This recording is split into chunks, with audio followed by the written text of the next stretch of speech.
Hi, I'm Brian, and this is a 2006 Honda Shadow Aero.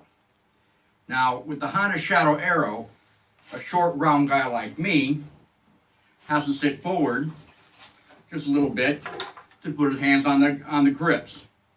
When I'm cruising down at highway speed, I can always lean back on my backrest, but as you can see, my arms are stretched out completely, and I've got 3 fingers on the grips.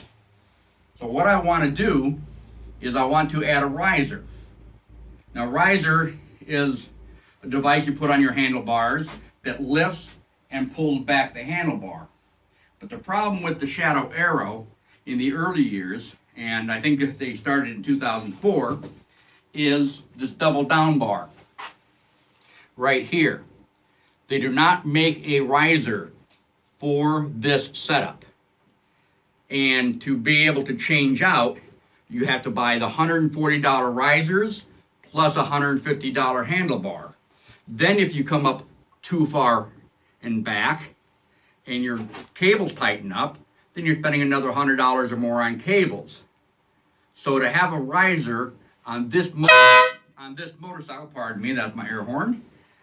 On this motorcycle, it's about $300 to $500 project. So I've decided to manufacture one myself, and we'll see how this little project goes. I've already built it. Now I'm going to install it and see how we do today. Now, as far as it goes, I didn't use that many tools. Over here is what I've done. Now, I'm an amateur. I don't have a machine shop in my basement like some people. I'm a basic guy. I am a do-it-yourselfer. We have a $50 drill press, bench style. We have a Sawzall, stuff that I can have around the house for other projects. But all we've used is a Sawzall, drill press, 19mm tools, and a file. Now here's what I started off with. I started off with aluminum bar stock. This is 1.5 by 4 by 7 that I got from a place called Metal Supermarkets. It's a convenience store for metal. They're not everywhere, but they are through the United States. I'm lucky I have one 15 miles down the road. You can also get metal online. This is the ending product right here. It's crude, but like I said, I don't have a machine shop to do the work. So I just started out by measuring and coming up with a pattern for my holes.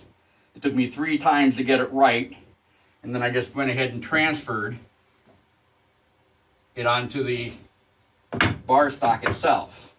Like I said, this is my end product. I have the 4 holes. This is where the handlebar is going to come from, and it's going to go to here. I have this slot here for the center yoke nut right there. So this should all fit together just fine. So I'm going to cover the bike up for protection.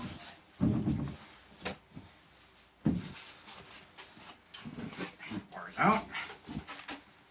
And we're going to try this right here.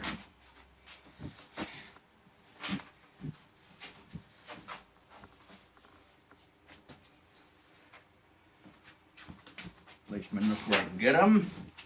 Get my bolts ready.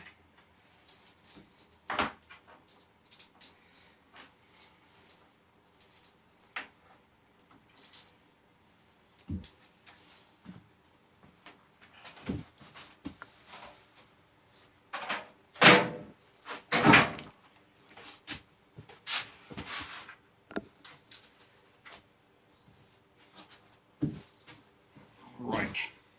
So I have already taken the nuts off down below here. And so I'm just going to pick this up and lift it backwards.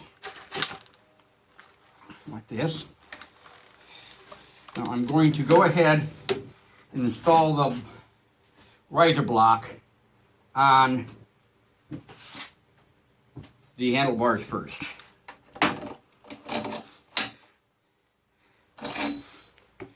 Would help if I put washers on there.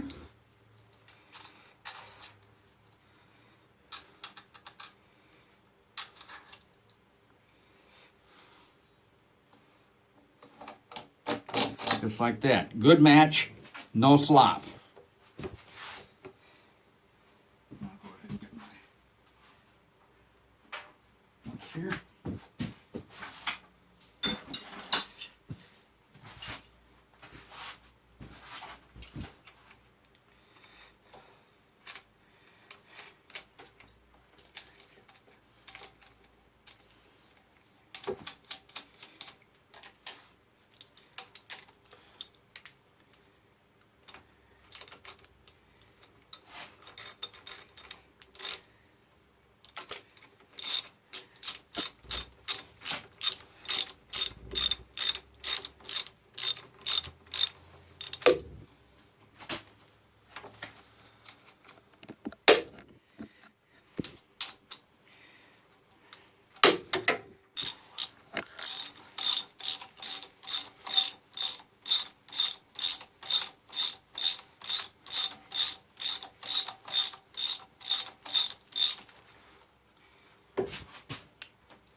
Yeah, that'll appear to be pretty good.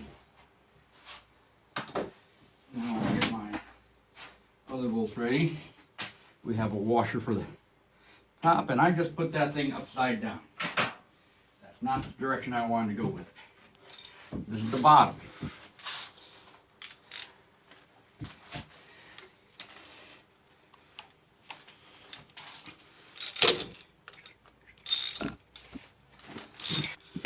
Well, now that I've got that straightened out, the only reason why I said it was upside down is I have print here that I want to put underneath.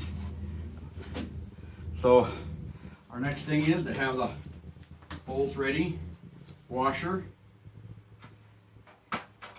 Now what we have here is a bushing and it's raised, so I want to put a washer to match that up. And then I also want to put on a rubber washer as kind of a shock absorber to take up some of the vibration. That go right on there like that.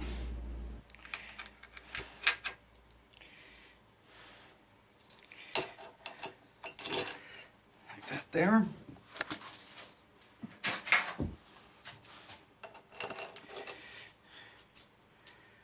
Same thing here. Hope it doesn't fall off.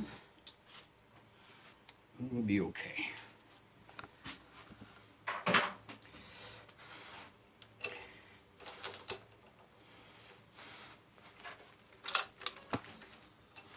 Get that upside down. Just lost my rubber washer. Yeah, let's try this again here. See what we have going on. So lift this up. Yeah, the bolts have got to go in last, I guess. We'll see. We shall see how this goes.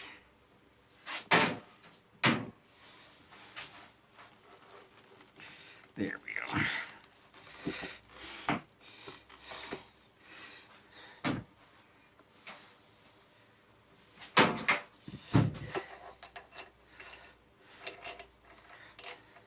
Some things are just awkward. You just gotta deal with them as they come along here.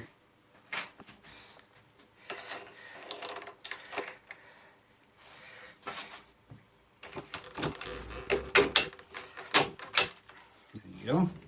Just like that. Got the rubber in, got the washers on, and the same thing up underneath. We have a bushing up under here that I've got to level out. Otherwise you're putting pressure just on the bushing and not on the whole unit for tightening.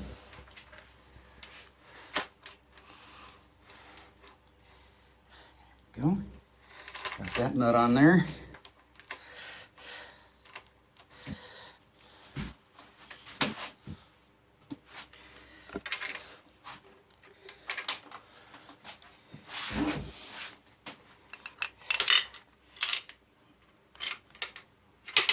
drop some things down into the bike and you lose them forever.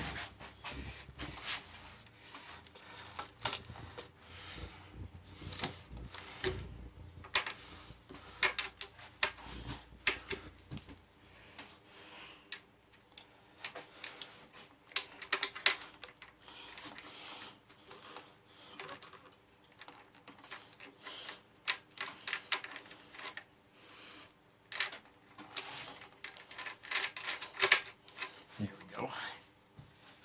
Go ahead and get my wrenches and my ratchets and go.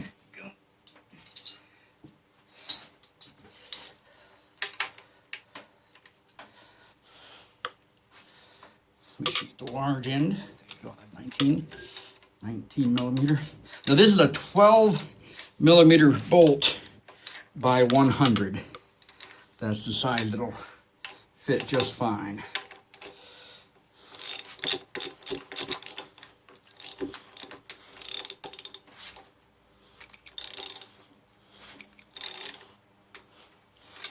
Get the other side tightened down here.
There you go, nice and tight. That wasn't so bad, huh? Nice and solid. You have your yoke nut with clearance, 12 millimeter by 100 bolts. I think we're looking good. I'm gonna try this out.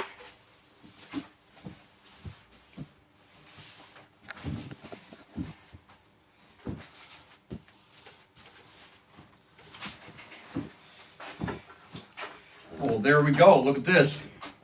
The pullback is measured at 2 inches from bolt to bolt. I think I've got a little bit more than that. I think I measured from this bolt to the back of this bolt.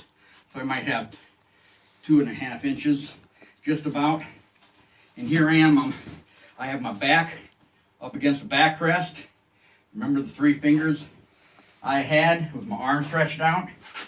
Look at this. Here's with my arms stretched out.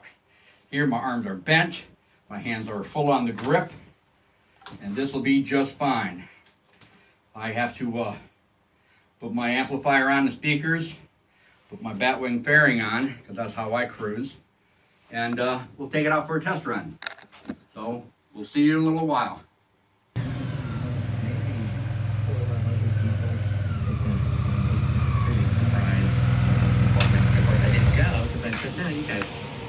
Now that's a sweet ride right there.